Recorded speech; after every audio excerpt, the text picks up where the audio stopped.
Hello all, welcome to another video of ours. We are continuing our Ladakh trip and this is the second video of the series. We covered some must-see attractions in Leh and nearby places. This was day 1 and 2, which we have captured in our first video. If you have not seen this video, do take a look, leaving a link here for you to watch. This video is day 3 and 4. Day 3 starts from our base in Leh and we go via Khardung pass to Nubra valley. Day 4 is all the way to Turtuk and the line of control with Pakistan. The first point then is Khardung top. Khardung is not far from Leh, just about 40 kilometers and 1.5 hours, and provides a good view of the city as well as a magnificent view of snow-capped mountains even in the month of June in summer. Traveling through the winding mountain pass is exciting, and this is the view of the road climbing up and zigzagging from Leh to the top of Khardung, one of the highest mountain passes in the world. We are at an altitude of about 17,600 feet. That is about 50% of oxygen in the air for us to breathe compared to sea level, and can be a problem if one is not properly acclimatized. We were feeling shortness of breath and head started paining even with small activities. On top of that, the cold wind blowing also troubles you. It is not recommended to stay here for more than 10-15 minutes. Take some snaps, enjoy the view and move on.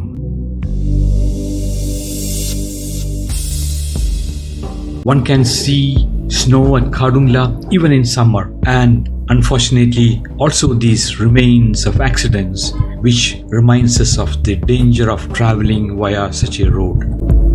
We started our descent and then we start seeing these beautiful animals, the yaks, which are normally found only at altitudes above 3,000 feet. Yaks have long hair and large lung capacity to enable them to survive in these cold climates and high altitudes where oxygen is less. We continue on, enjoying some very beautiful views of water streams and meadows while descending into the Nubra valley. And once in the valley, the land alternates between barren plains and greenery. Climate becomes moderate and we reach our next destination, the Samstaling Monastery. This is a typical Ladakhi monastery with a big prayer wheel at the entrance. We did not forget to rotate the prayer wheel and seek blessings. And also at these small prayer wheels on the way as we climb up multiple levels to reach the monastery. As with other monasteries, reaching the top involves a little bit of a climb and a typical construction of the monastery with wood and mud and stone. It was interesting to see this prayer wheel all framed up. Appears to be a very old prayer wheel. The main temple inside the monastery is colorfully painted and have the vibe of a very old place and a place of great spiritual significance. Beautiful decoration all around, and with statues of Lord Budha and Goddess Tara and the protective deities of Tibetan Buddhism.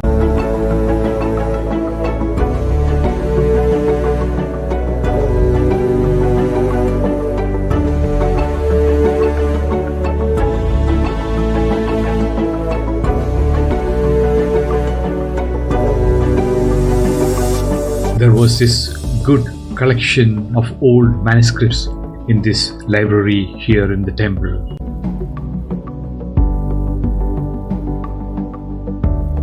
It was interesting to see this signed picture of Dalai Lama and also what was mentioned as the chamber of the Dalai Lama, but there was nobody to ask.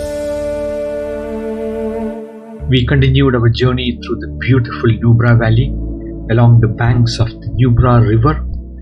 Good roads, minimal traffic, a thoroughly enjoyable journey. This road straight goes to Siachen. There is a war memorial there, and the Nubra River originates from the Siachen Glacier. Even though we were keen to continue to Siachen, we had to stop at the hot springs at Panama due to our scheduling constraints. The next destination is then the hot springs at Panama. The hot spring is rich in sulfur content and is said to be good for skin.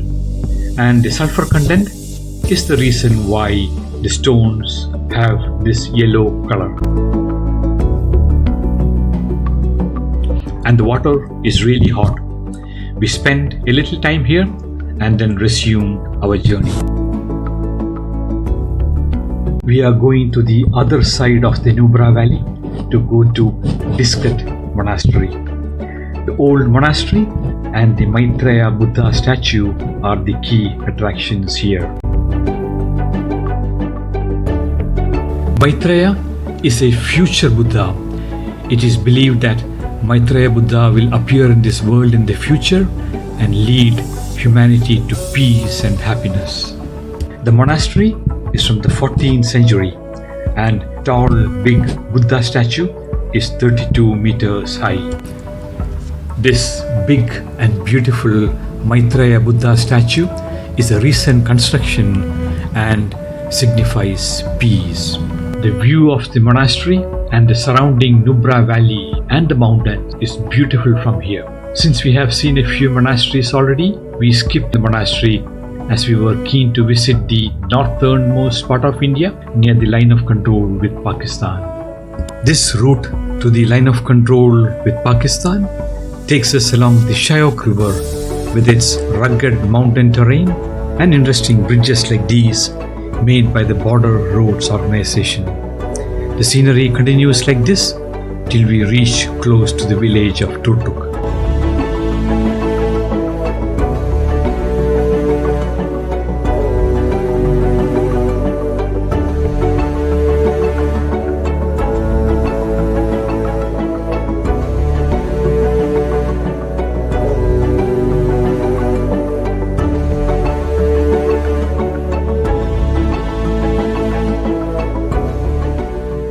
A stop worth making on the way is the Shyok War Memorial, a reminder of the bravery and sacrifices of our soldiers defending these very harsh border areas. There are displays and selfie points, a souvenir shop, and a canteen to get some refreshments. We continued towards Turtuk. Turtuk is a part of the Baltistan region, which is the northern area of Kashmir. Baltistan was originally part of the Jammu and Kashmir princely state before partition. The Shyok River, fed by these small streams, flow through Turtuk and then into the Pakistan-administered territory of Gilgit-Baltistan. And from there, the river joins the Indus River and flows into the Arabian Sea. This is Turtuk, a cute and beautiful village quite unlike any other places we have seen before. And this is the landmark bridge here. Balti people are an ethnic group of Tibetan descent with their own language and culture and food. Hence the reason why we wanted to visit Turtuk, to experience the Balti culture and food, the only place in India where this is possible. It was lunchtime, so we decided to visit this place serving typical Balti food and had a good time sitting and having lunch, listening to the stream flowing past.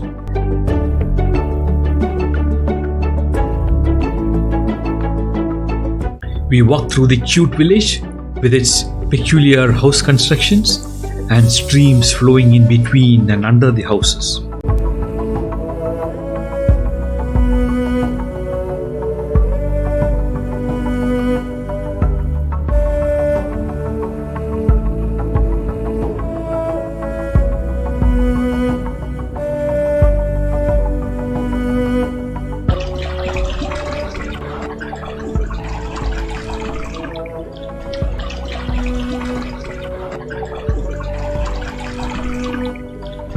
We also visited this small traditional Baltic house. ये चमड़े का नहीं है और अलग सा कपड़ा का है। इससे लस्सी निकलता है। हाँ, ये मेन गेट का लॉक है।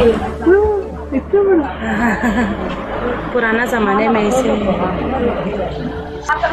सब किचन का सामान, गोट का स्किन है। गोट का। हाँ। ये है शिप का है। हाँ, बैठने के लिए। हाँ, बिछाने के लिए। ये है कंघी है। ये भी लॉक है। ये भी लॉक। Okay okay. हाँ, ये उस जमाने में माचिस नहीं था, इससे आग जला है। Okay.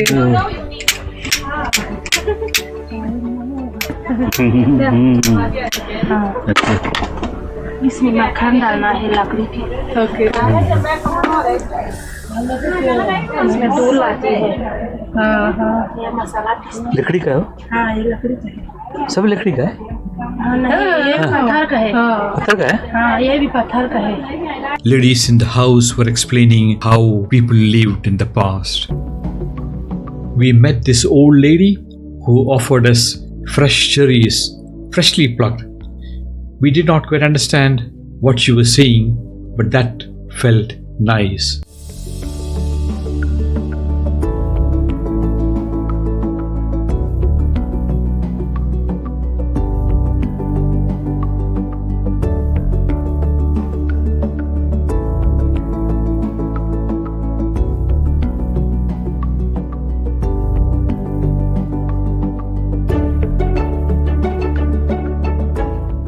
The path leads to this palace called the Yabgo Palace and Museum.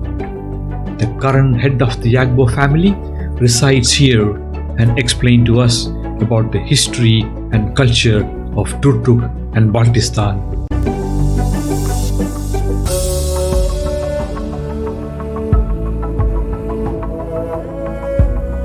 The Yabgo dynasty, he explained, ruled over Baltistan for thousands of years.